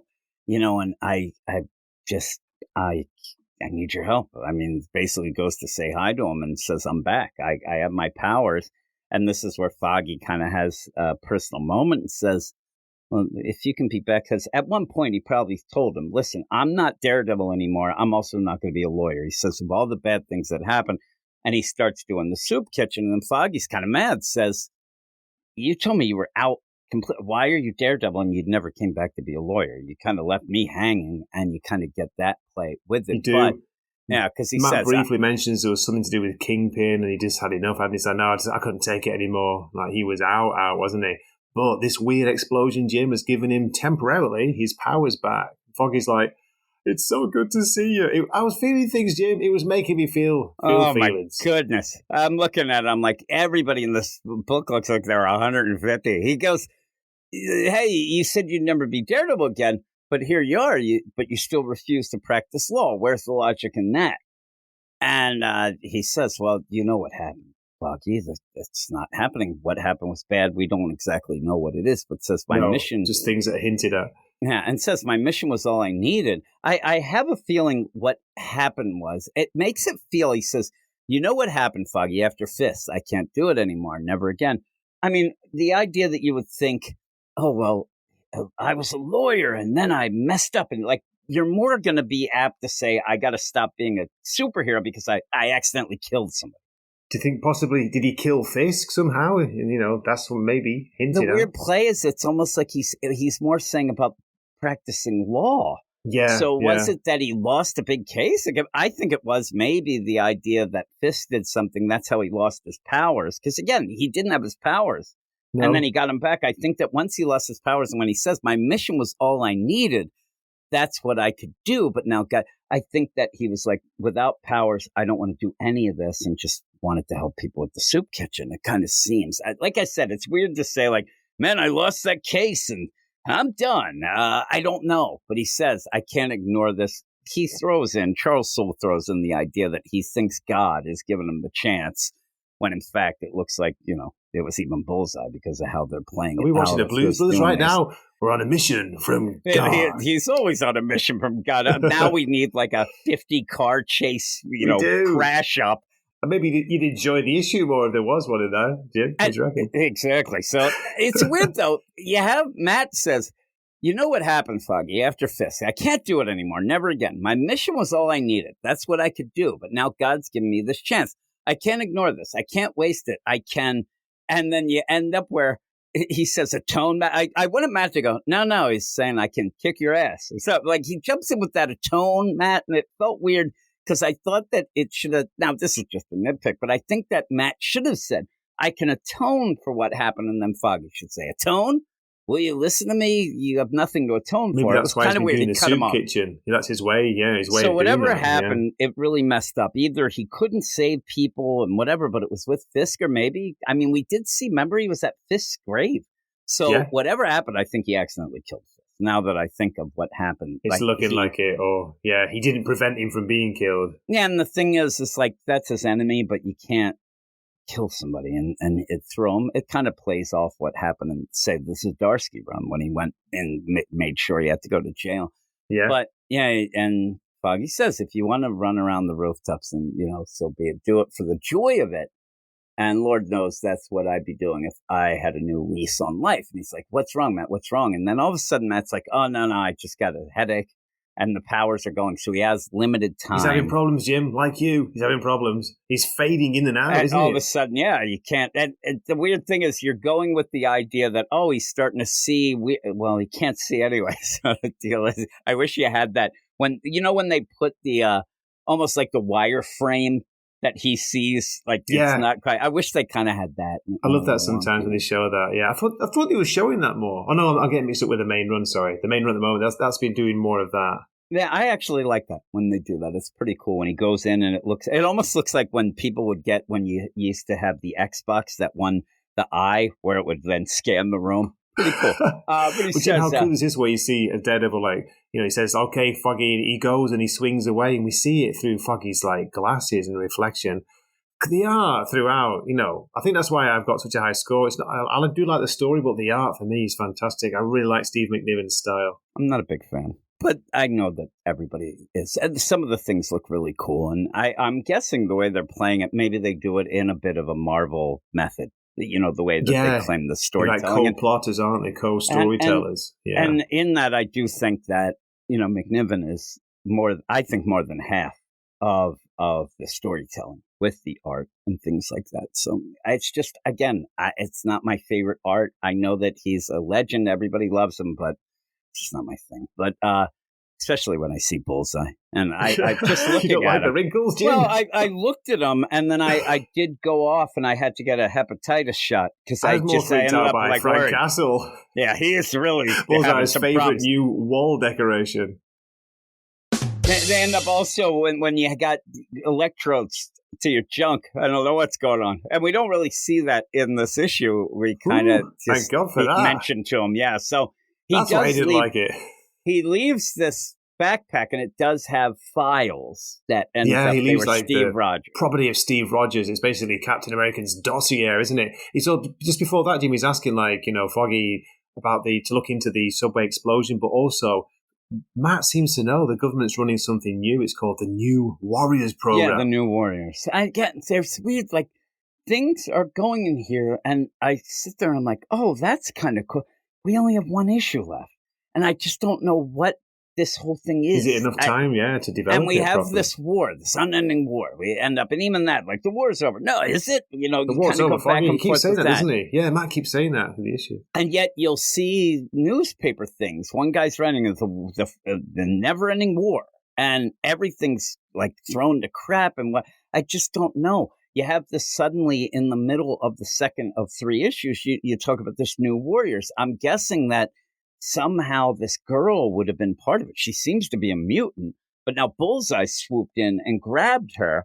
He has her, we're going to see, he has her in this thing. Is he trying to get energy from her? It looks like it, yeah. Maybe she's one of the first ones, the successful experiments in this program. Because he's doing it. Now, I wouldn't think that he's the quote-unquote government, but who knows? I don't know how this is. It's like warriors. Because you end up where Matt then says, I need to find where they took her. I kind of smelled exhaust in the backpack, so I think I can smell the exhaust of this one ambulance and follows it. He follows it to these guys. And these guys have been kind of pieces of crap from the beginning. These are awesome. It's like, follow the guys to the hideout where they're not hiding out. Oh, they're just sat outside, aren't they, drinking beer, having a good time? They're just outside drinking beer. The one guy looks like he's like Rockabilly Johnny. Then you have Gold Tooth Freddy, all these guys. At least they have something going on. You got mutton chops and you got Gold Tooth. The Gold Tooth guy is the guy who seems to be the leader. But he's the leader, I think, yeah. They're partying it up, I like the yelling guy in the and stripy screaming. shirt who's dancing and then he gets hit on the head with one Daredevil's billy club. All the guy wanted to do was dance. He's having a dance. I'm telling you, Matt shows up like John Lithgow. He's stopping the dancing. He doesn't want it anymore. But yeah, he just gets conked in the head. And then you have... and it's just the idea. It's like Frank and Matt, because look at the... It's his costume has been stitched together, which we got kind of flashback to that early on, didn't we? There's some kind of weird thing with the Punisher, which wasn't shown. Just little brief images. You get little bits. Now, what I can see when I see the costume is definitely Matt is blind, because it looks like crap. It looks like he's just randomly stitching pieces and things, whatever. So he shows up. And this guy, Goldtooth, starts yelling, oh, my God, look, boys, it's the Daredevil. And everything that happens, he keeps saying, oh, my God, boss is going to like this. Boss is going to like that. We're going to grab him. It's the Daredevil. And all these people are there. You got, I guess that might be Lucille there with that one guy who's got his bat. And they're going to start fighting. And he's just kind of looking down. Jim, he looks, he's like, what are you, 100? Yeah, That's exactly. you, Jim. I think everybody looking really old. So there's going to be a big fight. And at one point, this one guy's dental plan is activated. There's 7 teeth flying, and he's kicking some ass. Again, he doesn't have a lot of time. He is older, but he does have his powers in effect, so it's going. And he starts off okay, doesn't he? He's doing well. He seems to be on top, but it doesn't last. No. And at this point, I'm like, what's going on with this? I'm reading it. I'm like, is this issue almost done? Because what are we doing? But he's just fighting. He almost gets killed. He ends up where a guy's about to shoot him and says, I know the boss might want him, alive, but who cares? I'm going to kill him. And then Elektra shows up. And I'm like, okay. And then you realize it was Elektra earlier. This is a great scene, Jim. The guy's about to shoot him in the head, and suddenly 1, 2, 3 black shurikens hit this guy and knock him out, kill him, basically. Yeah. Elektra comes in looking quite sexy. Yeah, and she's not holding back. I at one point, you end up, everybody starts firing guns. I'm like, I think Elektra's firing on Elektra. The one girl looks like her. But the one girl with the purple sweatshirt hoodie, she gets a sword right through her head. Like, it's straight through her head. Jesus, I've just seen that. Bad. Like, there are also, there are Peter Jackson moments of heads flying through the air, going through panels. Fantastic. The best is the guy with the kill jacket. He gets beheaded. And I think he spelled it wrong. I think it's Kil. He gets his head just beheaded. And she's just lopping heads off. Matt's getting angry. Like, Elektra, stop. I don't have to kill all of them. He wants to keep one alive, of course, doesn't he? Yeah. And so, it ends up being the leader. But you end up where Matt kind of gets up and like, how could she be here? Like, what's going on? And starts yelling, Elektra, stop. I have to get up. And he's just ancient, but she hasn't aged a day. She still looks good. And she does say, you dare, like, I don't dare you. Dare you. Ends up and says, you're a beast, you're prey, and I'm prey, I'm going to take you down. And Matt grabs her arm. Man says, you always were. Said, yeah, you have to stop. And says, we need this guy. We need to figure out what's going on. She doesn't really like being touched. We find out at the point, which was an odd play. But in the meantime, this guy is there and says, hey, Elektra, seriously, and it's weird. He goes, hey, this worm, take him. And he goes, thank you, Elektra. And he goes, yeah, thank you, Elektra. Seriously, and then she knocks Matt out and then says, you can run. And so he can not knock him out, but hit him. And so this guy runs. Him with the hilt of the sword, and then, lets the guy go, Jim. That's a weird play. I thought they're going to follow him then, because he's just going to go back to, Bullseye. They'll figure it out, but they don't really do that right away. And they just kind of talk and says, hey, I came looking for you. Elektra says, and he's like, well, I don't have time for this. I got to get going. He says, be well. And she's like, no, I can give you time. I can make it so that you don't age. And he's amazed that she hasn't aged. And I don't know what's going on. She starts saying, I'm waiting for vampire teeth. It must be what you said, Jim. Yeah, before we started recording. Is she a vampire now? Or is it the magic of the hand? She's actually now we don't know anything about what she's up to or going. It could be that sort of thing. Would you take the offer, Jim? Would you stay with her? Yeah, what the hell? Forever? I would stay with her. She looks good, and he looks like awesome. Crap. He's like 800 years old. I'd be like, I don't care. Like, whatever you have, give it to me right now, and I'm good. I mean, but again, it plays off with this. The tone of the series is that Matt is trying to atone for one thing. He has one mission. He's going to take these powers that he claims, hey, this is God, give me one last chance. I think that he doesn't want to get involved. And that's why I think when he said that, and it's Matt, I think that this offer has to be something hellish. Oh, I made a deal with Mephisto. I'm a vampire. Probably. I'm something. The hand itself, we end up doing rituals. And I think it might be that he would never go with. And I think it puts him and Elektra at odds in what will be the final issue. We'll see how that goes. But she says, why don't you do this with me? And then I wanted Matt to say, holy crap, your sword, it has an eye. Because he's looking at it. I'm like, it's really freaky when you have that, the way the reflection is. But she's like just covered in blood suddenly. I'm like, and he's, younger. They're kind of going through what happened, whatever. But some it does kind of weird look flashback again. Well, yeah, again, and what you see is the bloodshed. I'm thinking that also maybe Elektra killed. Is that Kingpin's cane, isn't it? We see the bottom panel there, covered in blood. He's looking at her. She's covered in blood in the past and ends up with all this blood raining down on him and the blood of the cane. And then he says, hey, I'm going to get going. I don't need this. And she says, well, they're called the Triple Ring. I don't know where they're headquartered, but they answer to an old friend of ours. And, you have so we get this throw name out there, the Triple Ring.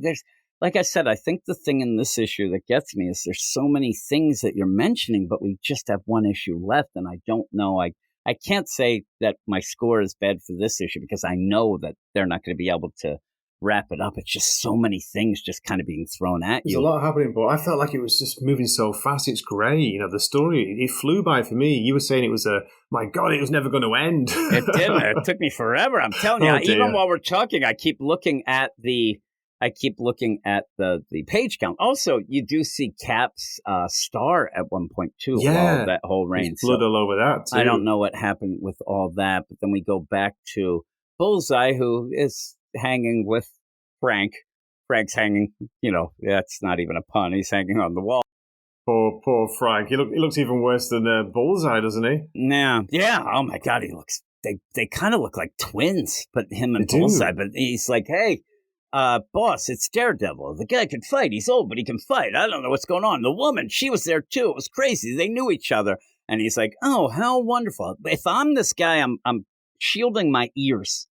Because he looks like he's going to throw something at him again. Like, hey, boss, I got some news. Oh, man, he got me again. He does have his hands up near his ears, funnily enough. Yeah, I'm telling you. It's just like, coincidence. You can't believe it. He ran here. Now, if I was Bullseye, whatever he wants, but I would say, you idiot, they probably followed you, but I don't think he cares. I think he wants him there and says, hey, do you hear that, Frank? Some old friends are coming. Old friends are coming, Frank. And then you go and there's that girl.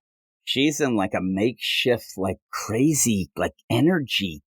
I don't know. It's like a power dampener, or is it a power absorber, Jim? You know, is it storing them? It looks like, you know, a scanner type thing, but it's really like seemed put together pretty not haphazardly, but it looks like a DIY. It looks dodgy. It looks a bit sus. Yeah, it does. But whatever she might be powering up, we'll see. But it might be just powering up the electrical bolt that goes to the junk of Frank. Like Frank's like, great. Now they've added the voltage. Oh my God. And says, you know, hey, and she says, bite me, you creeps. Yeah. And then Bullseye's like, well, you better watch out, Frank. He starts baiting, doesn't he? He's like provoking her. Come on. And says, Frank likes to bite. I'm like, I'm not too afraid of the guy who's hanging on the wall. Be funny, he takes him off and puts it over there. But Frank looks like he might be out of it as well. I mean, you don't get that much punishment to you and not be safe. So she's like, F you, you don't know me. He says, you're my proof of concept. And it seems like he is trying to activate I know powers. What you can do. And she's going, yeah, do you? Really? And then she starts to glow, Jim. Yeah. Yep. And then all of a sudden, boom, it looks like it activates the stuff. And then he says, oh, you beautiful little thing. My machine there keeps you in check. But I can tell you're something special. And what are you going to do to me? And he says, just keep you safe until the time is right. You're the start of everything. I think he wants to get everything back. Maybe it ties into how Elektra is young, but he seems to, want to activate almost like not the Terrigen Mist or whatever, but he wants to activate powers again because then he ends up going off and says to his guy, hey, we're going to go to our warehouse and see what's going on. And it is that all of this nuclear waste and radiation stuff is in this warehouse that was part of that dirty bomb that ended up activating Matt. So at the end, he does get a call from Foggy. And good Foggy old says, Foggy. The New Warriors Project was a government-funded program, an attempt to reactivate the powered community to help with the war effort. The war's over, Foggy. The war's over, Foggy. Matt, you keep saying that. Shut up, will you? Yeah. So it seems as if maybe at one point, maybe Bullseye, Frank, all this, maybe they were even involved in that. The government kind of messed them up, and now it's Bullseye who's like, I'm going to do it. I saw what they tried to do. He is doing it again. It looks like a D guy. If you end up having a government, they're not going to reactivate powers by a warehouse that looks like it's, downtown New Jersey somewhere, but you end up where, hey, we're just going to throw these dirty bombs. This is obviously Bullseye trying to do what they were trying to do. Trying to basically create superhumans again, weren't they? And they talk about they were doing experiments, including with Jim, the super soldier serum and Gamma. Yep. So I think that it's Bullseye is like taking it to the streets and trying to do it himself to maybe and also a radioactive isotope that made Matt. Oh my goodness! So maybe that's why he got his powers back. And they're a bit exaggerated or a bit weird, a bit temporary, because he got hit with that explosion. He got hit with the explosion that it looks like that maybe Bullseye got some of the stuff that was that activation stuff, the gamma and all. But it's definitely, again, it's not, if you look at it, I go with the idea that it'd be like me and you taking something like, but it's old and it's not pure anymore. It's because you see the shit's leaking all over in this warehouse. So when it goes, it might activate them, but it won't be a permanent deal like the government might have had. And we might find out again, this whole thing is just the government, almost like S.H.I.E.L.D. that we have sometimes in some of the stuff going on at Marvel, where S.H.I.E.L.D., it ends up disappearing and you have all these artifacts and things laying around, but they may not be good, may not be bad, but it's Bullseye who's grabbed this stuff or found it, and he's trying to, it seems, activate more people, maybe get an army. I don't know. We're going to see. I think that's the plan, yeah. He's going to try and build an army, isn't he, and take over. Again, there's a lot to do in one last issue, but we'll see how it goes. But what would you give it? Oh, as you know, we talked before, I loved it. Love the art, love the story. I thought this was better than issue 1, so I'm a 9 with this, Jim. 9 out of 10. Yeah, I think this is better than last issue. 3. No, I'm going to give it a 6. I'm a 6 out of 10, so way less than you. I think that it's one of those, it's just not my thing. I'm kind of sick of these, hey, this future deal. It reminds me of Spider-Man Reign. It still does a bit, and I did not like 1 or 2. Because it was completely bonkers. It was so bonkers, but that had the bonkers fun of it. This ends up having, it like, I'll see. And it might be one of those that for me, it'll read better in trade. If everything wraps up in the next issue, the final issue, then I'll say, okay, well, that was cool. But I keep getting just this feeling of, okay, you're mentioning things, but I don't know what the story is here. I don't know what the overall plan is. I don't know what is going on.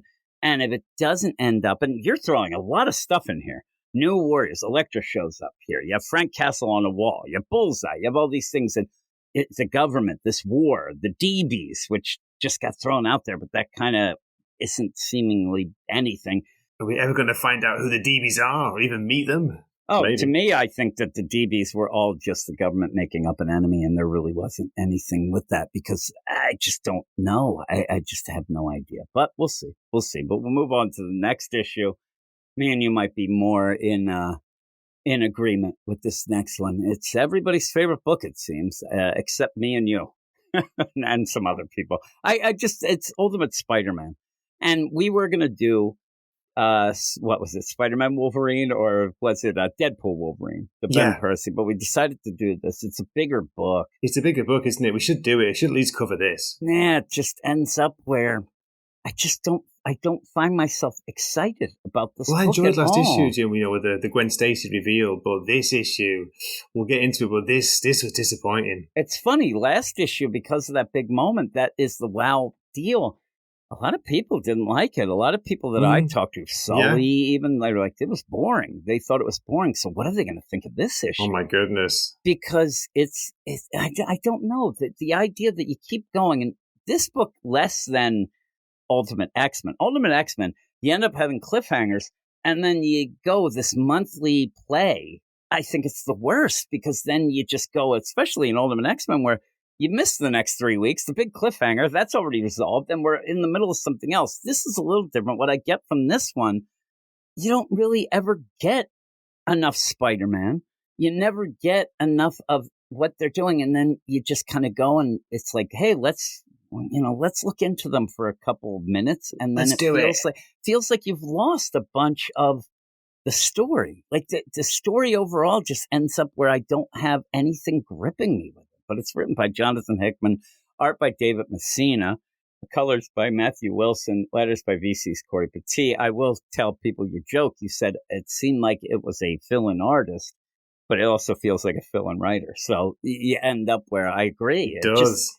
This feels like okay, we have Gwen Stacy. We revealed that she's it's a council of Mysterios, and we're just going to kind of go on the coattails of that last issue's wow moment to just kind of meander a bit. I mean, you do get Harry, and they're going to take it to the streets, but they can't take it too far because we have to wait for the maker and all this. And it really comes down to the Harry story ends up being, is Harry going to sit back and let Gwen run the show while he just wants to be a good guy and be a goblin who's doing things? Because I don't know why he's still dealing with this Norman AI. The Norman AI is just going to drive him insane. And it just talks shit. on Gwen constantly. And just, I mean, this is the thing. Maybe that's AI, the plan, whatever. Jim. Maybe that's the plan. John Hickman, he's going to do that. I think that Harry is doing it just because he needs an edge and to be like, it almost reminds me in sports, and I'll go with, say, Michael Jordan, where Michael Jordan, best, ever. But the idea is he always had to have some sort of grudge to be able to be like, so he would make up shit in his head. He'd end up where somebody wouldn't look at him at a restaurant, a coach, the Utah coach, I believe it was, where he just kind of was eating dinner. So that was you disrespect me. So I think Harry needs somebody to berate him so that he could like keep the edges. I don't get it. I don't really get it. But also when we talked about this book, a lot of the times we would say, well, we haven't really seen a lot of Spider-Man, right? I mean, we really had one really cool let's stop crime moment when he stopped Mr. Negative, when he was robbing a bank. But other than that, the only other thing's really the Craven stuff. And I always think we kind of missed out. When they mentioned the Norman AI, I'm like, oh shit, I forgot that was even a thing. And they even I'd forgotten about it. And because we would list things that, we didn't get this, and this, and yet. Well, this has been Suske's biggest problem with it. In pretty much every review, he's saying it's an Ultimate Spider-Man book, which would be good if Spider-Man was in it, because the story's not bad. I'll even go further in a minute, but Harry's saying the AI, and they even have to say it in the book. Oh man, you haven't activated that in a couple months. Like, and the idea of, the deal with Ock, and Ock seems like he's a little sus, but he's doing some stuff. He's been sus from the start. Ock. Yeah. So you end up and you go, and Harry goes to see Uncle Ben and says, hey, I didn't die. And he's like, well, there you go. You didn't die. Does Peter know? No, I didn't tell him. Okay, well, maybe we should let him know. In the meantime, Gwen has a meeting with Kingpin because Harry is supposedly dead. Kingpin is working with, the Oscorp deal. So he comes in just to make sure, hey, we're going to make sure that everything that I had, agreement with your husband, your deceased husband, still keeps going. And that's where Wesley is. And Kingpin's like, I don't have time for this nonsense. You paper pencil pushers, you do this. He leaves, and then we get where Robbie's even before. He's there first. He's talking, hey, we're Mysterios. Then Wesley comes in. He's a Mysterio. Everybody's a Mysterio. And are you Mysterio, Jim? I am. And so the whole play then is they have this in then against Kingpin. Wesley, being Kingpin's, right-hand man, his most trusted deal usually, is also a Mysterio, and it plays up the idea. For me. I was like, really? Everybody is. And I think that, the play is Harry never knew. She reveals that she's now a Mysterio and is climbing up the ladder of them to save Harry. But in the meantime, I think that you're going to have Harry butt heads with, hey, I don't want to do it this way. And then Gwen saying, I don't care what you want. We're the Mysterios. And she's going to be loyal to the Mysterios. You kind of get this in this. But in the meantime, Harry's kind of like, sad sack moping around because I think he needs to be he can't be out in the open and whatever because he's supposed to be dead. They said, this is great. They think I'm dead. I don't think Harry's liking it. And that's where I think the AI is where Hickman's really pushing the idea of Harry. Oh, man, look at you, you simp. This AI is the worst.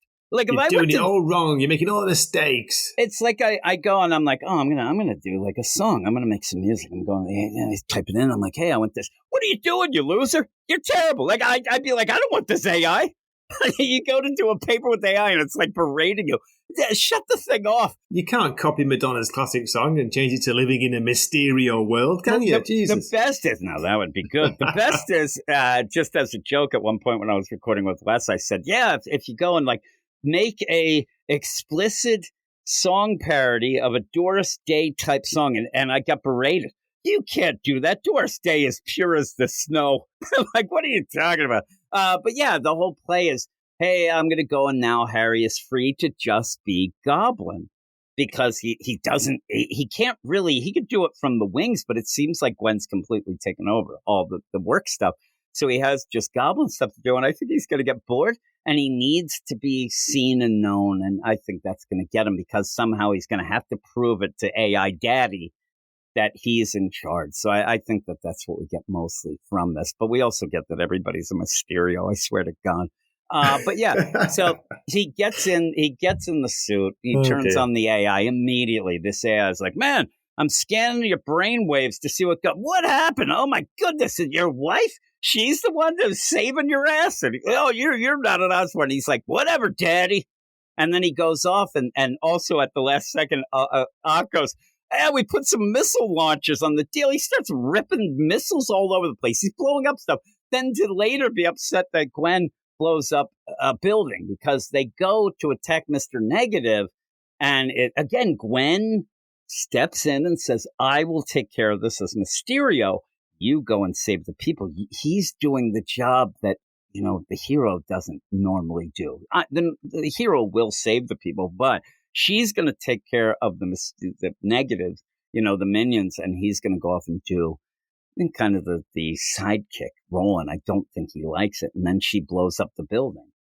And he said, and there's this back and forth. You said that you would take care of these things because they're going in. It's a weapons facility, just, in a regular residential apartment. People are working, so he has to get the people out, but then it blows up. And he's like, you could have killed somebody. And she's like, no, you that was your job. You got everybody out. Yeah, but we don't do that. No, I do that. I'm Mysterio. Go screw yourself. And then we kind of move on. But when I want to say about the thing that gets me the most, because then we just end. This issue went by quick.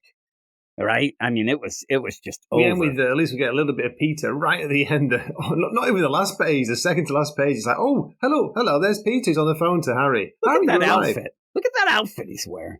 What is this? It looks like he just saw 2.5 Men. He thinks he's Charlie Sheen from 20 years. He's growing his hair. I think he's going to go for a man bun. He's trying to copy Paul. Yeah, oh my he's God. going to look like Paul. He's like, even here, we can't escape Paul. So here's what gets me here, because then you end up, hey, we have somebody who wants to say hi. Hey there, Peter. It's me. It's Harry. I'm alive. What's up? He's like, I need you. Come home. And he needs him. Peter. And I do think it's pushed because, again, this jump, and we don't have. I think that what he's saying is he might need him per se. I think he's going to say Gwen is a little too. She's too. Gwen's out of control. But we don't really see that. I didn't really get that. But that's what I think. But in the meantime, it looks like Gwen's wearing the pants, Pete. In this, I don't want to wear the skirt, but he ends up, even from the next cover, it looks like Peter, when he does show, he might start bringing Richard in with what's it called, with the symbiote suit, and I'm like, okay, I want to see more of Richard, in the symbiote suit. Here's the deal with hanging out with Black my Cat. whole problem, where Gabe says we don't get enough Spider-Man. Yeah, that's not what my problem is. What's your problem, Jim? I think it's a problem. My problem is that when people talk about this book, they talk about one thing and one thing only. This is the book that you get Peter with a family. Do we? Because we don't really see them. Hardly at all anymore. May will show up for a panel every 3 issues, and she's my favorite. Even when at the beginning, when she was swinging around with Peter and she had her own made-up costume, it was so cute. Thinking, oh my God, what is she going to be, like Spider-Girl? Is this? And then nothing. And then the only way you get at the kids is Richard with the idea of the symbiote suit. And that's not exactly what I wanted from that. So where are we getting the family? We're not. We're not getting the family at all. It's rarely ever seen. So the thing that people hang their hat on of why they think this book is so much better than ASM, it still is. But I think it's boring. I think that it's going at a snail's pace. We don't get Spider-Man. We don't get the family. We don't get a lot of MJ. MJ's on the phone with Gwen this issue. This is heavy with Gwen, but it's Mysterio, so it feels weird. And Blinking, Harry. you miss MJ this. Yeah, she's just there talking on the phone like, hey, what's going on? Hey, it's me. And I just don't. I've got a controversial take for you, Jim. I'm enjoying ASM now more than I'm enjoying this. I might, after issue 4. Here's the thing. It's more fun. Well, I think it's more, it at least gets a reaction from me. Like, I read it. Sometimes I hate it, but I start screaming because it's a reaction. I didn't like the first couple of issues. This I read, and I just end up like, oh, there's Harry. I was bored. There's Gwen. I was bored. To be fair, to give some credit to Hickman, the character work is good, but it's a lot of just standing around and talking again, isn't it? It really is. That's what I'm saying. That seems to be what it is. And now. like you said, the dialogues, everything is done okay. Hickman knows how to write. He's a great writer. Yeah. He knows how to pace things. It's not very exciting. So the overall pacing's off on all these books. So it's not just him. It's because you have to wait till you get to the big maker deal. But I'm just not, when you're going through all this and what has happened, and then you see Harry and Gwen fighting back against the big to-do, the council, but it doesn't even feel that big. No. It just feels like they're just blowing up things. And I'm just like, just kind of shrug. I just don't know why we haven't centered more on the family. Why, in my case, where I thought every issue for at least the first 12, the first year, because you're going by months, I think should have started with at least a 2-page cold open every issue showing Peter fighting some crime. I'm not talking about fighting Kingpin or Kraven. I'm talking about fighting just random villains, crime, whatever. Spider-Man being friendly neighborhood Spider-Man, and helping out in the neighborhood. And see the progression of how he got to be Spider-Man again. Because, again, he's older. He has a family. There's a lot of differences. There should be. But at this point, is there? Because now he's just, at one point, you just end up shrugging your shoulders and go, I guess he's Spider-Man. You never got the cool part of it. You had the opportunity in a weird way to give a different origin because he got the spider later. He got the spider bite later. And they just kind of we're not going to deal with that. But what did you deal with? Because now we are this many issues, 17 issues. And I'd love to hear what people would say, what Spider-Man has done. And they would say, well, he stopped that bank robbery. Killed Mr. Harry. Negative. Oh, no, he didn't after all. And then would even say the deal. And again, the two things, Kraven in that Savage Lands, and then the Mr. Knight. That's like the only Spider-Man stuff. And we're 17 issues. We're almost at we're passing. There was also quite a good mini fight with Kingpin, but I'm talking back in maybe issue 6. 5 or 6? That's so long ago. They went and kind of fought him for a second. Yeah. But then what happened from there? And it's just this weird. And Kingpin hasn't really either figured out or reacted to the idea of what. No, Kraven, he hasn't. We're not seeing much more of him on the development. Do you know what this reminds me of, Jim? Less than a comic book. It's more like an episode of the CW, series, like The Flash or Green Arrow, something like that. It's just. There's a lot of drama, human drama, and not much excitement or comic book. Wow. Then some people will say, this is the weird thing. Then some people have said, oh, it's more of a J. Jonah Jameson and an Uncle Ben series. Yeah. What have they done? People say this, but what the hell has anybody done in this book? They've talked about starting, They talked about the deal. It seems like it's going. Robbie's kind of the guy on the inside, but he's not. What is happening in this book? Peter and his family are now on the lam because of what happened. And now what you have is Doc Ock. He's getting the security for their apartment to come back, also to see who shows up to try to, see if they're there. It just, nothing's also, happening. one last thing, Gene. Did you read the synopsis for this? It's just caught my eye. It's completely wrong. All is not well in New York with the Sinister Six at war with each other. Fortunately, Spider-Man's not facing it alone. Catch Richard Parker in the black suit. You're like, what? There's nothing to do with this issue. No. So it's weird. Oh, my goodness. What would you give it? I'm disappointed. I'm a 6 out of 10. Yeah, I think I'm a 5.5. And it's still, this is where I said where Marvel's really hurting is that this still, I think, majority of people who I talk to, this is their favorite book, but they don't. Yeah. And I'll ask you, because my whole play of it is when you ask somebody, oh, what's your favorite Marvel book? Or if somebody says to me right now, what should I read at Marvel? There are some things. I'm not reading Avengers, Alien versus Avengers, which is a Hickman book that people love. People say that's awesome. I've heard that's good. But the asterisk there is it only comes out every 2 months and it's mini, right? So it's like Daredevil, Cold Day and LGY. Yeah, the same. And that's, again, that would maybe be your favorite book right now. But that's ending next month. Like everything has something like, if people say, oh my God, I suggest you read Incredible Hulk, but I'm going to then have to say, the pacing's a little off. Sometimes they have guest artists that aren't as good as Nick Klein. But though we both really enjoyed the last issue. My favourite book right now, regular book, is the Moon Knight book, but I've no idea that's going to be how long it's going to go on for. I think that's going to finish. I think it might be my new favorite, that one, because that's pretty solid. Spider-Boy's ending. That was my favorite. Yeah. And as it's ending really rushed. So it's rushing, it's a shame. It seems like Dan Slott's like, I got to get done with this. I'm doing Superman and that sort of thing. So That's a shame. We talked about I'm it enjoying earlier. Ultimate X-Men, as we've talked about, but I wouldn't say it's my favorite Marvel book. I mean, I'm enjoying it, though. I'm giving 6s, too, because it's just not moving, but I do like the characters in that. But everything at Marvel to me seems like you have to kind of say, I like this. This is my favorite, but something else. It's not quite the best. What I say, too, is where some of the things that I like at DC, and I still think that really the most quality overall consistently is a bunch of indie stuff that we talk about and we read and whatnot. But in the meantime, I don't think there's any Marvel book that I would say is one of the best books overall in comics. There's a couple things at DC that I might say I'm really enjoying the Green Lantern stuff. I'm really enjoying Batman and Robin, even though that has a pacing issue. But there's nothing at Marvel that I'm like, I love this and it's my favorite book of all comics. And they got to do something. They got to get something rolling. Hopefully, like you said, Amazing Spider-Man, the last issue was a little better. Maybe that improves and whatnot, but I don't know. This book is just checking great. a random review on League of Comic Book Geeks. Someone saying Gwen is stealing the show here, but I just wish we got a little more Spider-Man in the book. To me, it's like Gwen's stealing not the show; she's stealing the spotlight. She's stealing the focus. She and is. It's not like what she's doing is the greatest. It's just we're dealing a lot with her now.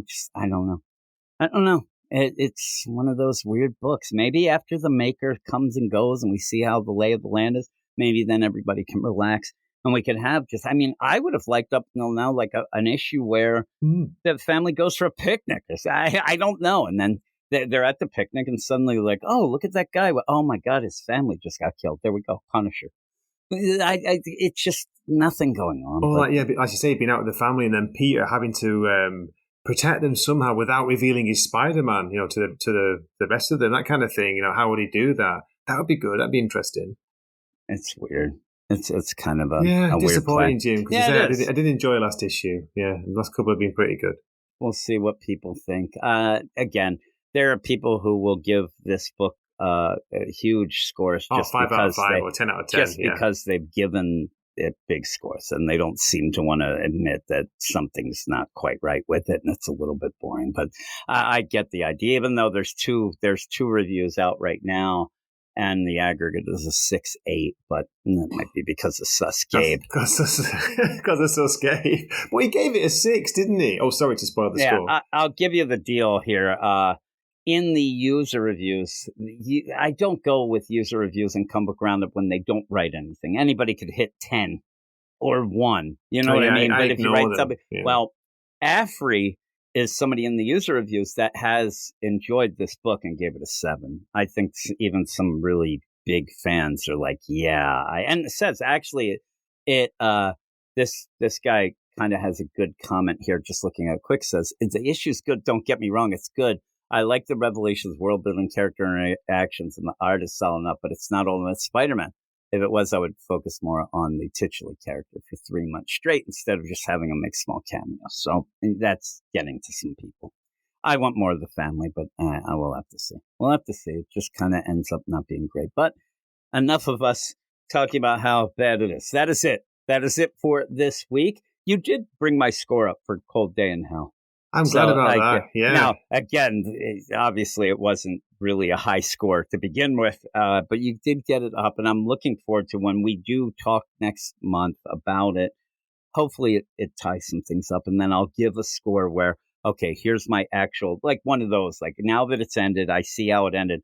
My overall score might actually be a lot more positive than my individual scores because I'm really counting on it. Maybe. I really hope they pull it off, Jim, in the end. The third and final issue. But we've got to wait 2 months for it. It's every 2 months it comes out. It's crazy. And even that, it like threw me off because they like, what happened and all that. So that's a bad scheduling. So we'll see. We'll see how it goes.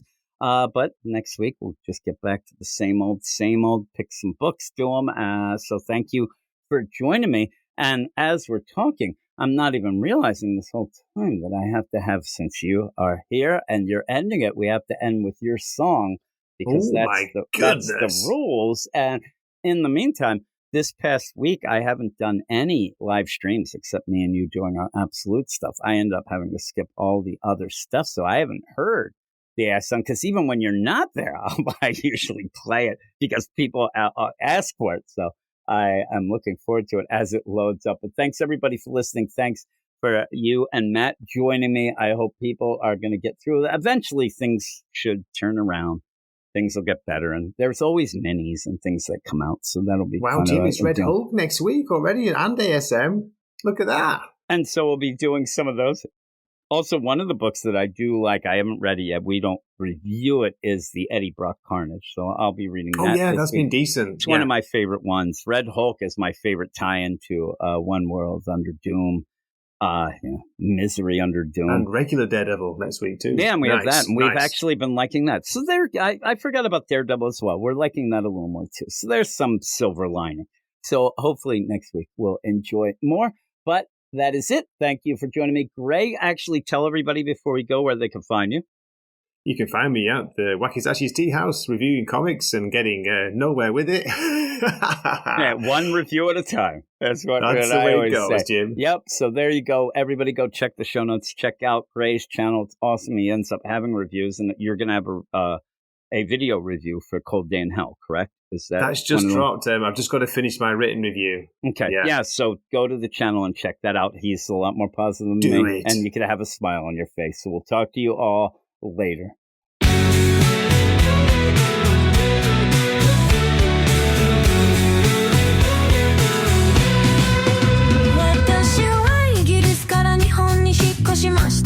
感動して感謝しました本当に大好きです私は普通の男ではありません私はもう本性の愛です